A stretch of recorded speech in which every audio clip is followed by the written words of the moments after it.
It'll be one to go this time by. Coming to the green, buddy, coming to the green. Let's go get him. Go, go, go, go, go, go, go! Get your motor running.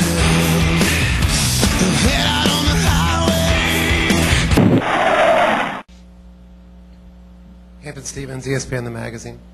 Question for both gentlemen. If you could talk a little bit about the appeal of this sport as opposed to the stick and ball sports. What do you think, maybe, Mr. Hendrick, you could answer first, but what do you think the biggest difference is for you?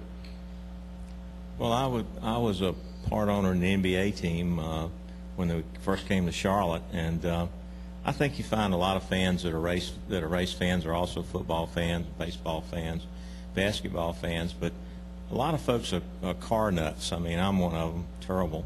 I mean, I've got all kinds of cars, and I grew up in the muscle car era, and you raced on the street, and you know, drag racing, any kind of racing. I think it's the gladiator type atmosphere where fans love to see guys kind of rub on each other, and a race like the last lap here is what they come to see. And I think that it's a love affair with the automobile. That's why you see all these manufacturers here. That's why you see all these guys with Chevrolet or Ford or Toyota or Dodge license plates on their car. So I think that's the attraction. But the drivers are the real gladiators, and you see these diehard fans. Man, I'll tell you that you know, you guys, I don't know how many football teams there are, pro teams, but all those pro teams have a bunch of ball players. We've got, instead of 40 teams or 30 teams, there's 30 drivers or 40 drivers that are really the stars, and I can tell you from having some superstars drive my cars, fans are passionate about their drivers. I hear that a lot, so it's I think that's the appeal. Maybe Jimmie, you tell me what you think. You did a great job. The only thing I was going to add, if he didn't mention it, was the fact that all the stars are on the field all the time. I mean, you don't have one given game, you have a couple stars. I mean, all of them are on the track, and that makes a big difference. The conversation you and Carl had down at the end of the pit road, wherever it was, as you're coming back, were you guys just basically saying, did you believe I tried that? What was the deal there? He stuck his head in and he goes, how far did I clear you by? I said, 7 car lengths or so. And he goes, damn it, I got in there too hard. I said, you think? Just a little. So we didn't talk much. It was kind of a laughing moment at that point, and I could see in his eyes that, you know, he really wanted to win. And I think, you know, it probably upset some people that we didn't get out and wanted to fight and all those things, but you can have rivalries and respect one another. And I think Carl's going to be one of the guys I got to worry about, and I'll sit there and obsess over beating that 99 and beating that 16 and not giving them an inch.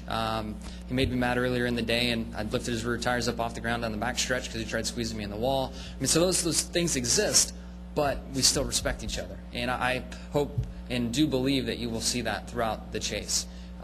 Maybe some of the hardcore fans won't like it. They want to see us all brawling on the front stretch. But with the guys that are racing for this championship right now, I think you're going to see just hard-nosed racing and a great deal of respect for one another. Jimmie, going on with what you were talking about right there, I've noticed a lot that you tend to be very relaxed with things. You know, you're not. There's a lot of drivers that get out there, if they do something wrong, they get really angry. They throw things. They get mad. Any kind of racing you get into. But you're so relaxed about anything. When something goes wrong, you're relaxed about it. We'll get it fixed. We'll get it going. How did you get that mentality to be so relaxed and be so respectful to all the rest of your teammates and drivers out there? I've sucked my whole life until this level of racing. I took a lot of looks in the mirror and dealt with a lot of just kind of looking through my own head and trying to understand what I was doing as a driver, and never wanted to blame anyone else. I just looked at myself. So I keep a lot to myself and internalize what I do. And the second part of that is I have a crew chief that worries about everything and gets riled up about everything. So if both of us were wound up all the time, we'd be a disaster. And I've found more success in taking a back seat and letting him get crazy from time to time and talking him off the ledge, and it's worked well. I mean, I certainly do get upset from time to time, and that doesn't last long. I know it's going to affect what I do in the car, and at the end of the day, I want to be sitting here talking to all of you, And I just know myself, and if I'm obsessing over something that went on or mad about a stop or a driver or pit road or whatever it may be, I'm not focusing on driving that car to its limit. Sure. Jerry Bunkowski, Yahoo Sports. I know this is the kind of question you hate to hear, but I'm going to ask it anyhow. 2 championships in a row, you're going for a 3rd, but invariably a lot of your fans say you're still in the shadow of Jeff Gordon. Would a 3rd championship this year break you out of that shadow? And do you even think, you even care about when people say you're still in Gordon's shadow? He's a little dude. I don't know how I'm in his shadow. He's kind of short. You know, the people that still can't see the differences between Jeff and I and see us as our own individuals, they just don't get it. I mean, yeah, we're both, you know, we drive for Rick. We conduct ourselves in a certain way. We care for our sponsors. We care about our fans. We choose to say the right things most of the time. I mean, if that's being in a guy's shadow, then I just don't think those people know what they're looking at.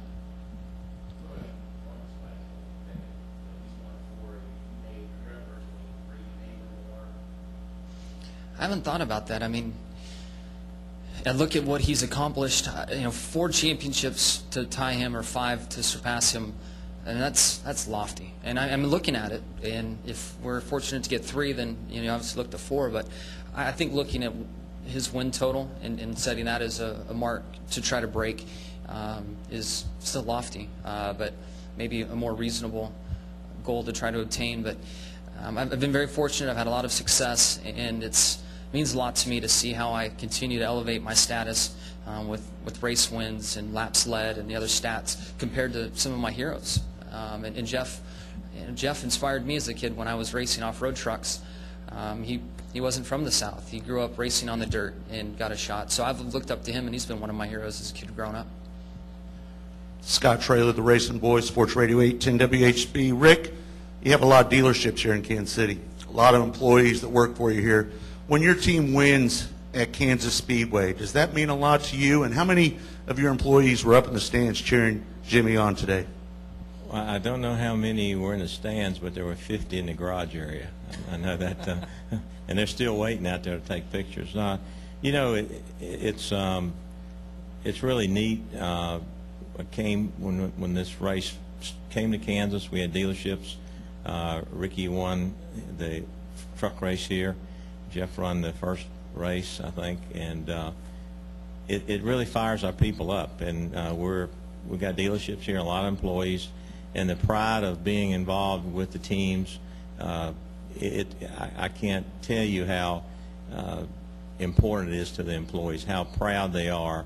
It's like a basketball team to a college. You know, they have something for their kids to get behind and be so proud of. We used to have family days here, and we'd have 2,000 people, kids, and you know, we skipped a couple of years here, but we try to do other things with them. But this is a special market to us, and we've got a big Chevy store here and a lot of other franchises too. But it's been a good place to do business, and our employees take a lot of pride in the race teams.